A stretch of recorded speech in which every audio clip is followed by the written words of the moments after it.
서울 북촌과 익선동의 공통점이 뭘까요? 일단 관광객들이 많이 찾는 핫플레이스라는 점이 있죠. 그리고 이제는 외국인들도 많이 찾는 곳이 되었으니까요. 또 하나, 바로 한옥입니다. 북촌과 익선동의 한옥들은 대부분 일제강점기 이후에 지어진 것들입니다. 전통적인 한옥과는 달리 규모가 작고 평면이 디귿과 미음의 형태로 만들어져 있죠. 이런 걸 바로 도시형 한옥이라고 합니다. 제한된 공간에 지은 만큼 전통 한옥의 구조를 집약해서 만들다 보니 이런 구조가 나온 거죠. 그런데 왜 하필 그런 한옥들이 일제강점기에 북촌이나 익선동 같은 지역의 전통 한옥과 다른 형태로 지어졌는지 궁금하지 않으세요?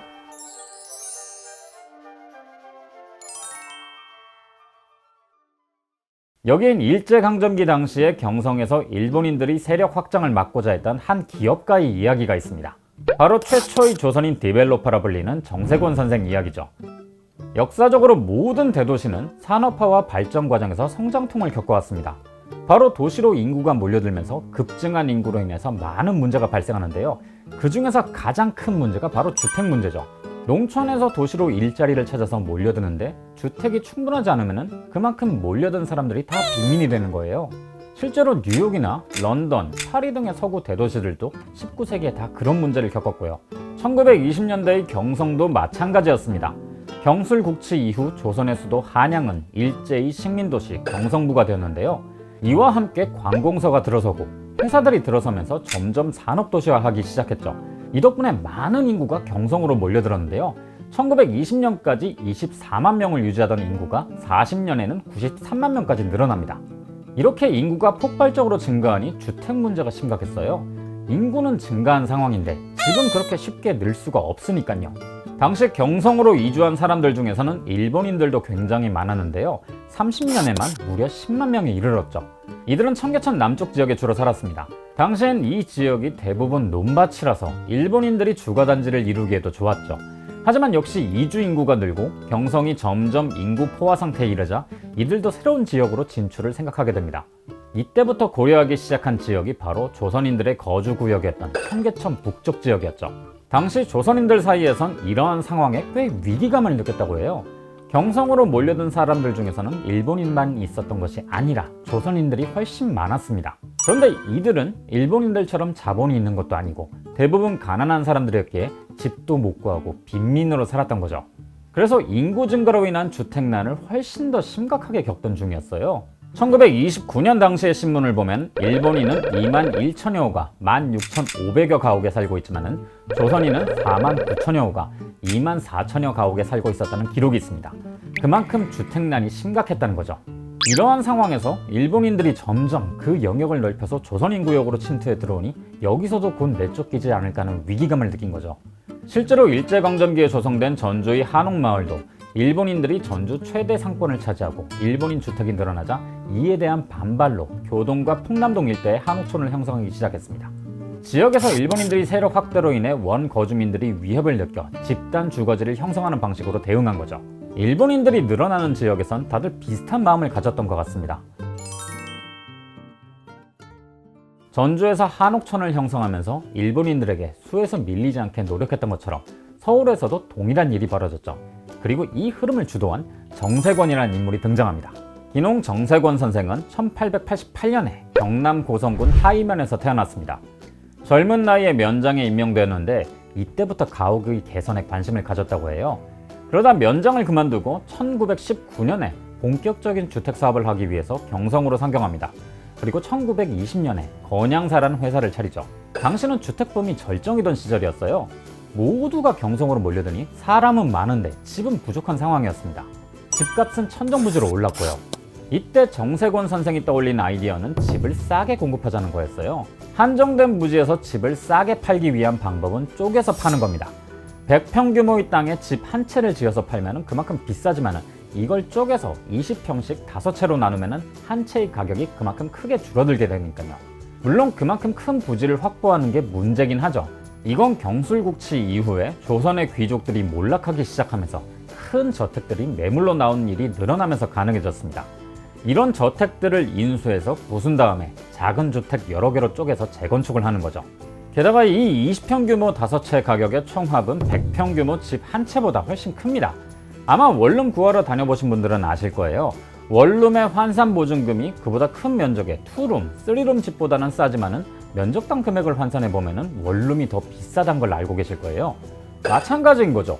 작은 규모의 집으로 쪼개어 파는 건 더 저렴한 집을 찾는 수요자들에게도 좋고 총 수익도 높을 수 있는 윈윈의 선택이 되는 겁니다. 더 놀라운 점은 이렇게 쪼개 파는 집을 동일한 형태와 모양으로 표준화를 했다는 거죠.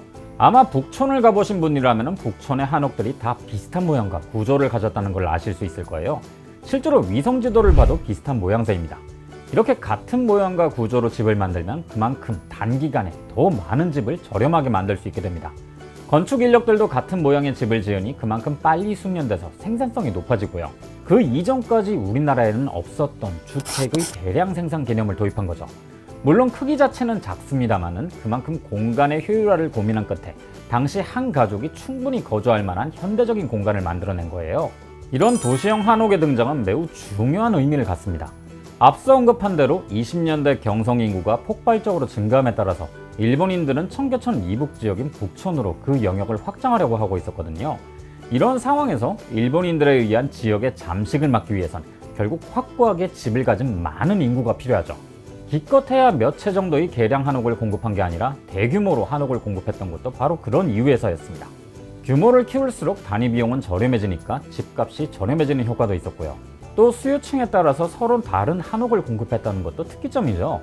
현재 서울의 대표적인 관광지가 된 북촌 한옥마을은 정세권 선생이 어느 정도 잘 사는 가구를 타겟으로 지은 주택단지입니다. 그래서인지 규모도 좀 크고 길도 비교적 넓고 지금까지도 잘 관리되어 있는 편이고요.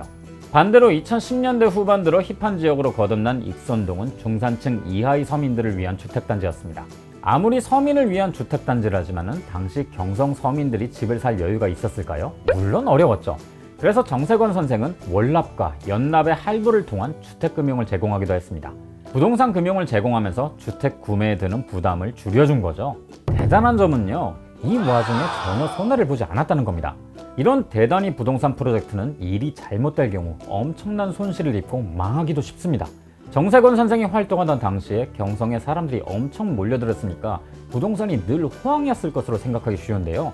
실제로는 22년과 23년에 경성의 부동산 가격이 반토막 나는 불황이 오기도 했고 30년대 초에도 대공황의 영향으로 부동산 시장이 침체되기도 했었습니다.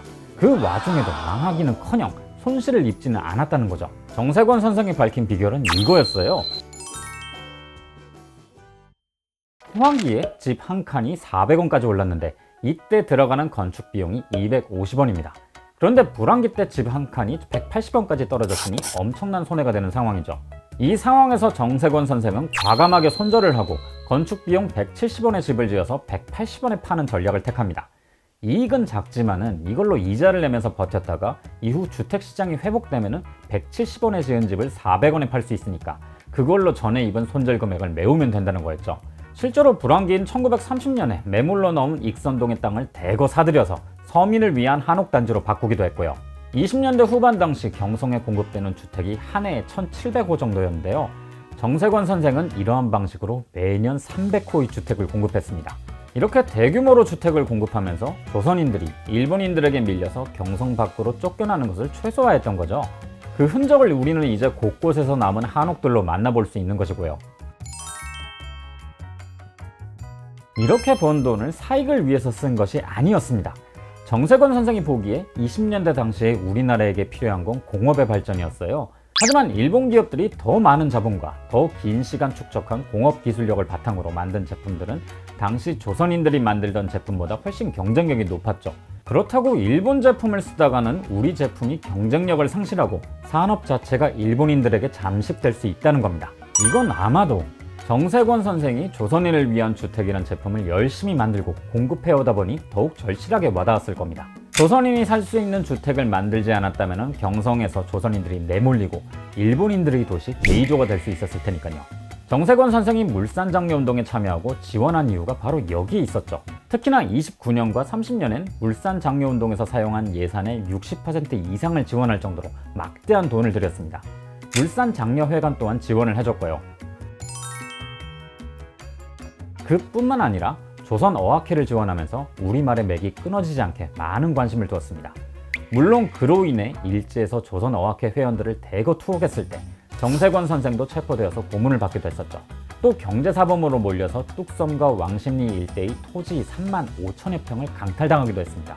사대문 밖에서 조선인들을 위한 새로운 주거단지를 만들기 위한 기반이 이렇게 어처구니 없이 날아가 버린 거죠. 그럼에도 정세권 선생은 후원을 이어나갔습니다. 그러한 노고 덕분에 1957년에 조선말 큰 사전이 나올 수 있었고요. 정세권 선생은 단순히 북촌, 익선동, 개동 등의 한옥마을을 만든 인물로 그치지 않습니다. 그런 한옥들은 당시 경성에서 조선인들에게 필요했던 주거를 제공했고, 그렇게 살 거처를 얻으면서 일본인들에 의해서 터전에서 쫓겨나는 일을 막을 수가 있었죠.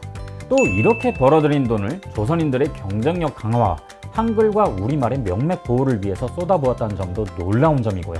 정세권 선생은 기업인으로서 국가와 독립을 위해 어떤 일을 할 수 있는지를 보여주었습니다. 한때 직장사라면서 사람들 사이에서 잊혀지기도 했었지만은 자신의 위치에서 나라를 위해서 헌신하셨죠. 그리고 우리 후손들도 이를 기억해서 현재 독립유공자로 대전 현충원으로 모셨고요. 혹시 앞으로 북촌이나 익선동 그리고 다른 낡은 한옥단지들을 보신다면 정세권 선생과 오늘의 이 이야기를 꼭 기억해주세요. 저는 이만 다음에 또 다른 보훈에 관한 이야기로 찾아뵙겠습니다. 국가보훈부 유튜브 채널 구독과 좋아요, 알림 설정까지 부탁드립니다. 그럼 안녕히 계세요.